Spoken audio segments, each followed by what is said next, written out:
Hello, my name is John, and welcome back to my station. I'm here to do a brand new 2025 movie review of Popeye The Slayer Man.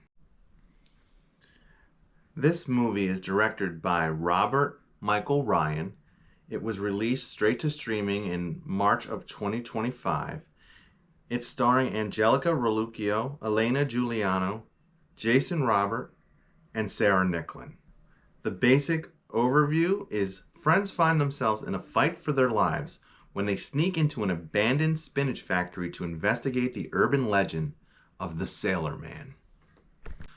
Okay, here we are again discussing another movie that is falling into this common new trend of them digging up some old beloved characters from our childhoods, or from long time past, some of these ones are from, and turning them into serial killers, slasher icons, what have you. Last year, we talked about The Mousetrap, Mickey's Mousetrap, which was on my worst of 2024 movies list. It actually made the top of the list. And that is because this new trend is really, I'm not a big fan of it. However, this one is a step up. Maybe because Popeye isn't a Disney character, maybe because Popeye was a strong brute man, but him being designed as this serial killer that is haunting this abandoned spinach factory isn't the worst idea yet that they've come out with on paper. And the way they executed it, it actually is got some positives. So we're going to talk about the positives and the negatives of this one, and then I'll get into my full rating. So when I think about the positives, is this a B movie, or maybe this is a C movie with B ideas? I don't know. I mean, it definitely is trying to step it up. There is the characters. So right now, for me in this review, there's a big comparison to last year's Mousetrap, which I thought Mousetrap was the worst, complete spam. I mean, it seemed like there was little or no effort put into it. They didn't even, to me, it seemed like they didn't even finish it. However, this movie has more effort put into it. There's definitely a better storyline. They seem to use the characteristics of Popeye in a good way to add to the lore of the storytelling of this sailor man who lurks in the spinach factory. Now, of course, it's a spinach factory, which was pretty neat because Popeye loved his spinach. And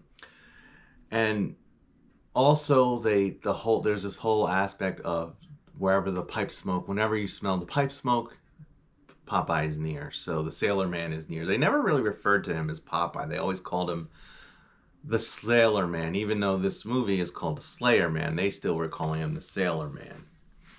The main characters are a bunch of young college-age kids who want to sneak into this abandoned factory that's in the process of being sold, possibly demolished. And there's been years there's this rumor of a sailor man that lives there or stalks there, and he was more described as a ghost. They kind of thought he was a ghost, but he's not a ghost. He's definitely a person.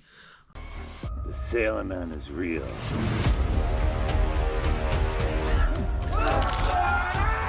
He doesn't take kindly to visitors stopping at his doorstep. If she's just... And the main characters are kind of doing this whole Aaron Brockovich thing where they are investigating this. They're trying to do like a documentary, I guess. One guy has cameras and they're investigating what went wrong with this factory. And, you know, apparently the spinach got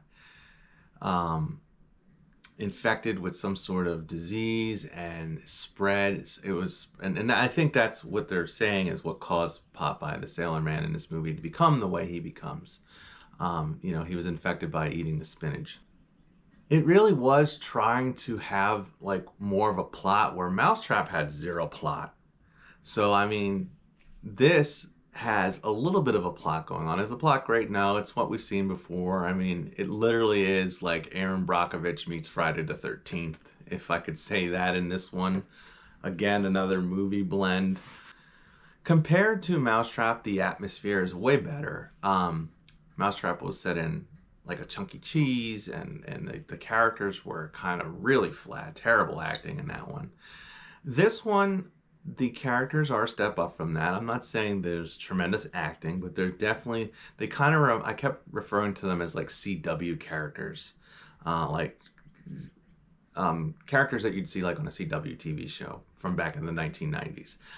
Just very generic and basic, but they did good for what they had written, what they were supposed to do and say.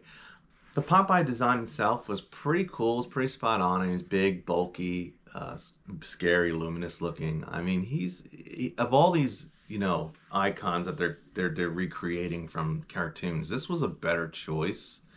You know, I have not brought myself to watch Winnie the Pooh, Blood and Honey, or the sequel to that, just because I think it would ruin my childhood if I watched those ones.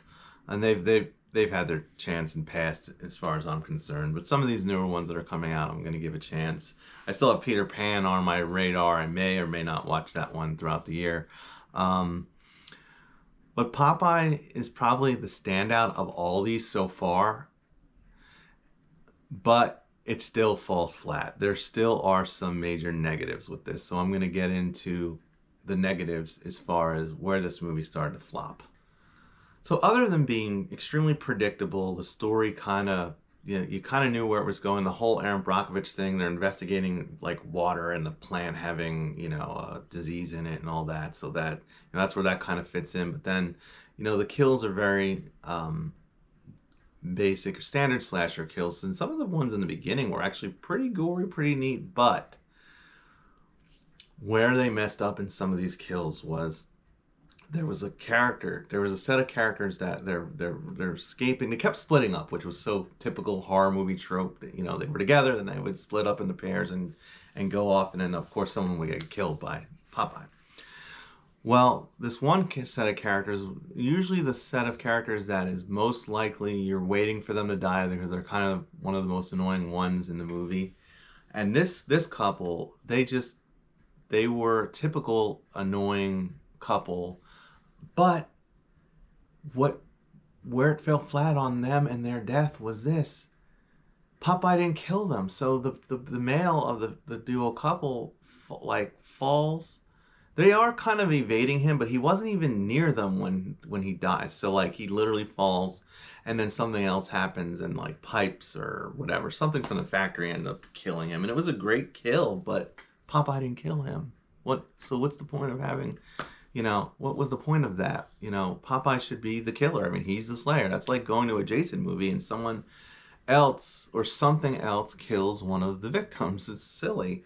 And the same thing happened to the girl. She ended up not dying because of Popeye. She ends up landing on him somehow or running into him. She is running from Popeye, so he is more involved when she dies. But I just thought, why? They could have easily had a very similar death and Popeye be the direct cause. I do want to say there was one pretty cool death that I thought was interesting, and I'll mention it here.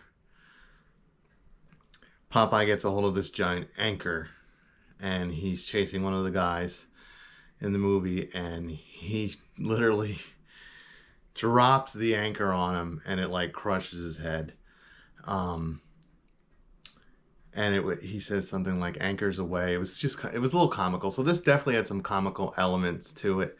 Popeye definitely had like Michael Myers, Jason Voorhees strength. Like he was able to stomp on people's heads and they just like splat. And he had a lot of Michael Myers kills as well, where he would grab them by their heads and squeeze or poke the eyes in. So, I mean, there were some decent kills. Of course, all kills that we've seen by our main serial killers out there.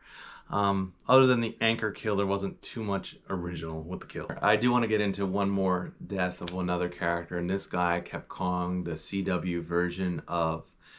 Those of you who saw Final Destination 2, one of my beloved franchises, and the Bloodline is coming out in a couple months, so I've been mentioning Final Destination a lot, rewatching them, but in Final Destination 2, there's this kind of stoner dude drives like a blue Camaro-ish sports car, and he's in the whole lineup of people who are in death's path. And he was a funny character in Final Destination 2.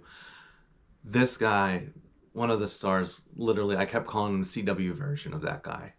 He literally was a generic version of that. He looked so much like him, but his character was kind of annoying and irritating. You know, another one of those characters you're waiting for the killer to get because they've irritated you and you just don't like them. Anyhow, his death, and he's one of the last deaths, and Popeye literally rips off his arm and then beats him with it. And I thought, wow, someone's actually gonna actually do that. You know, you hear people threaten, oh, I'll rip off your arm and beat you with your own limbs.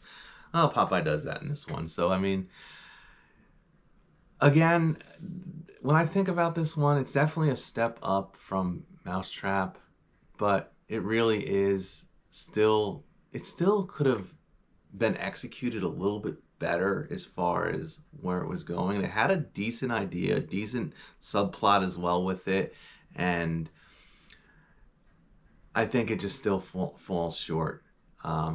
So when I come down to the final review, the final score I'm going to give this one, it's going to be a basic burger, a very, very basic, very low scale of the basics, low end of the basic. I toyed giving it a veggie, but sometimes I feel like the veggies have like an artistic flavor to them, which makes them different. Maybe it was more of a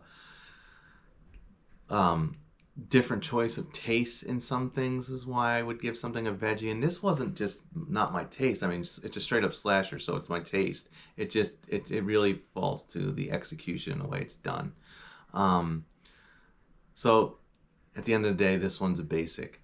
I want to thank you guys for joining me today. I hope that you can like and subscribe to my station if you are interested in getting more horror content and more Halloween discussions or anything in that matter. More horror movie reviews primarily.